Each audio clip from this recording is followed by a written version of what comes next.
Hello everyone, welcome back to Trending Brief. Now, today we're going to see how today goes. We need to go and do a little bit of collecting some things on Mill Road. There apparently is this ice cream, which I've heard is worth a go. I don't normally tend to ever bother for trending kind of foods online or anything like that, but a new kind of restaurant's opened. I heard it tastes pretty good by someone I was speaking to the other day. If it's not busy and if it's not going to cost me a liver, because most things in Cambridge, getting a cup of coffee and a cake usually cost you like half of your liver. We'll see how it goes. But yeah, it's a beautiful day. I'm in the city centre of Cambridge by Parker's Piece, and let's go.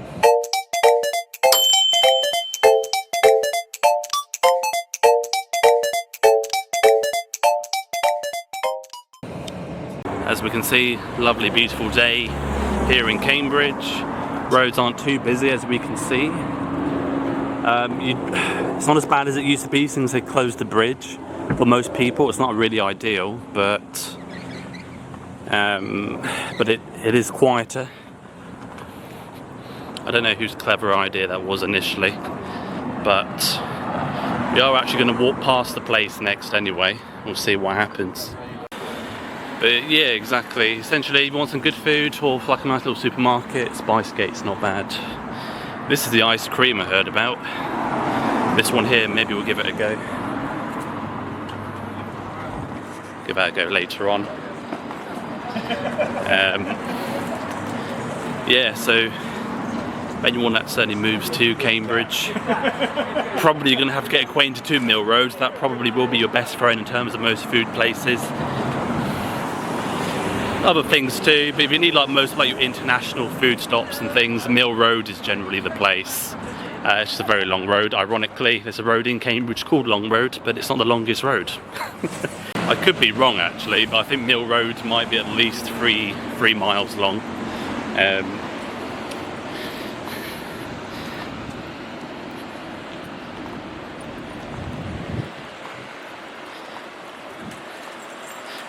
But honestly, it's not.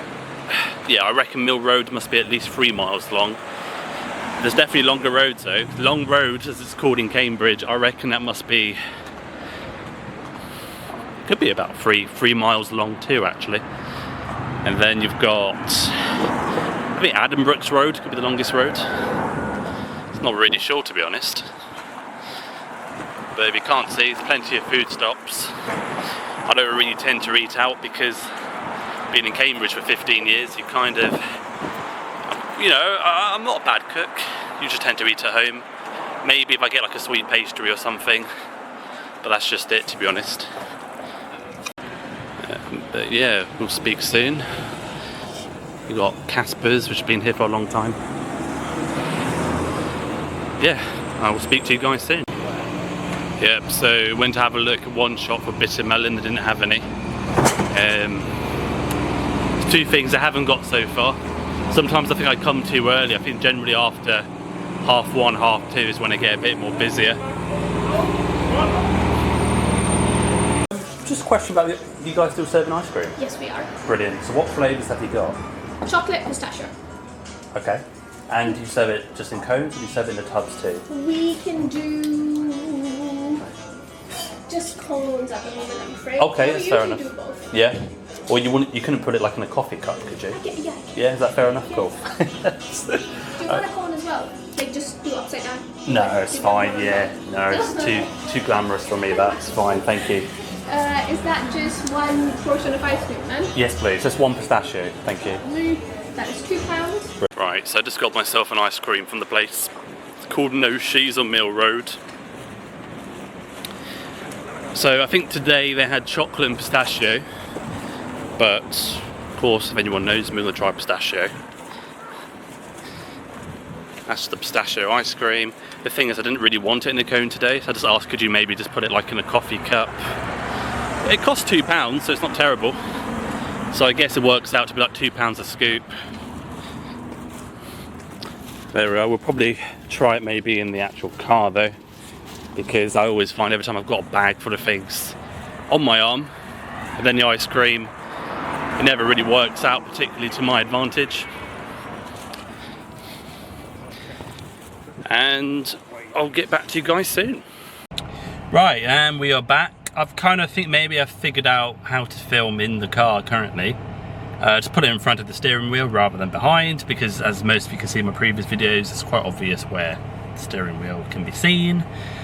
So yeah, this is the pistachio ice cream.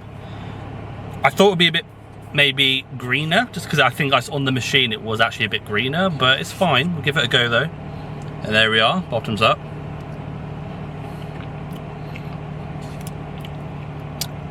Well, it does actually taste of pistachio.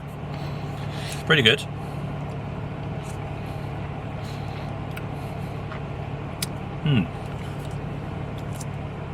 Quick thumbnail. So I always think there's so much change around Cambridge. I've been in Cambridge for 15 years.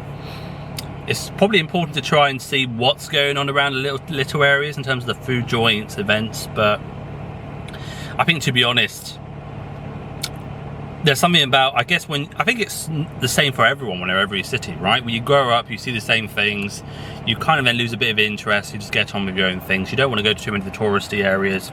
To be honest, it's mostly touristy season in the summer. I think you find that for about 6 months of the year in Cambridge it's very quiet, which is probably why even a lot of taxi drivers don't tend to really bother working too much, because I know it's very quiet, especially when the students leave from pretty much about like April onwards, you know, when they go back home to see family, which is kind of ironic because most of the student accommodation charge you for basically a full year, but you're not even staying in accommodation for a full year. So I do think that's a little bit sus, you know. I don't know if I think that's particularly morally right either, but that's another conversation. But yeah, no, actually I was quite surprised. This tastes a lot, you can certainly taste the pistachio as soon as you bite into it. This is Noshi. This is the, again, I'm not getting paid. I will say they do, I've eaten there maybe 2 or 3 times, or in the past I've had like a coffee from there. Again, I'm not really someone anymore that tends to sit inside places. I think partly it's just because, you know, it's either very warm, they don't know what air conditioning is, or it's just loads of very noisy people. I don't mind a bit of noise, but I think, you know, sometimes you just want to be a bit comfortable. It's obviously very cramped. But this is called Noshi. It is an Afghan, I think it's the first Afghan restaurant. I'll tell you what, 15 years ago in Cambridge, there really wasn't too much options to eat. You know, I think you had there's always been a lot of like Chinese influence in Cambridge. So anyone that's been to Cambridge will know, you know, it's like Chinese people's second home in Cambridge. I think from my understanding, they actually have a mini Cambridge built in China, last I heard, but I don't know if that's 100% the case or if it's just like other landmarks. I know there's certainly areas of London they've built in areas of China. The thing of Cambridge is a very small city, so legally anywhere to be called a city, you have to actually put a church or a cathedral there to make it a city. So it's certainly arguably one of the smallest cities in the UK. I would certainly say to anyone that wants to travel to Cambridge, if I was you, better off just going like after the summer maybe. I might actually say September would be better off. Again, all the punters are still going to be around. There's always going to be tourist guides. People do actually have tourist guides throughout the year, because I have seen them over the years. But you know, each to your own.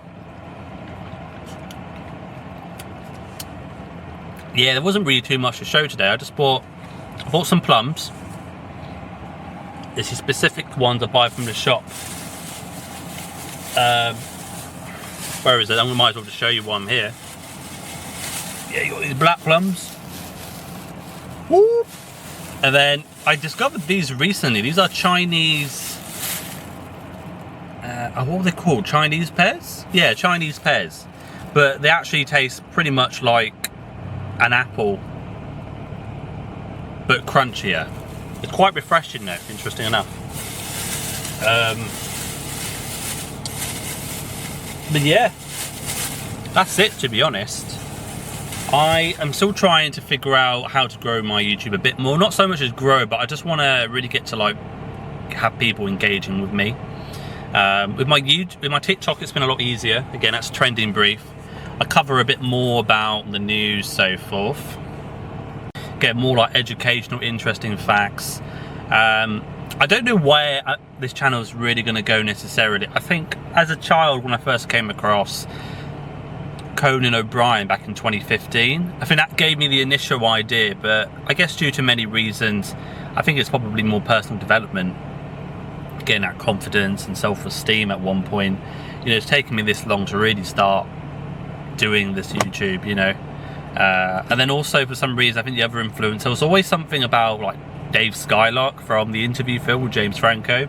That initially also, and I don't know why, that interested me too, to really want to take the channel up to that sort of avenue and path. I just find there's so many world leaders, there's just people of interest. You know, I kind of wanted to be like a Conan O'Brien, Dave Skylark, maybe like a Joe Rogan all in one, essentially. That was essentially like the own goal. But maybe even like a sprinkle of, you know, like Deji KSI on there. I don't know, I just think, you know what, I hit the gravel. I've dug through the trenches of work life, and you know, eventually I think the goal would be to be able just to have some kind of autonomy in just the projects and things I do, and I just really want to explore, and I've got this like undying level of curiosity which doesn't really seem to be satisfied much through just talking to people. I find the problem is that there's a lot of people that aren't really that interesting, but the people I certainly would like to just scramble their brains through. Of course, you need to kind of get to be known at a certain level. Doesn't mean I underlook anyone, but I think when you sit around the same tables, once, Ryan, this is no word of a lie, I once sat with someone, there was 4 of us, and he was talking about shoelaces and honestly the different colours he's had, and simply why Nike stopped selling a specific shoe with a lacing.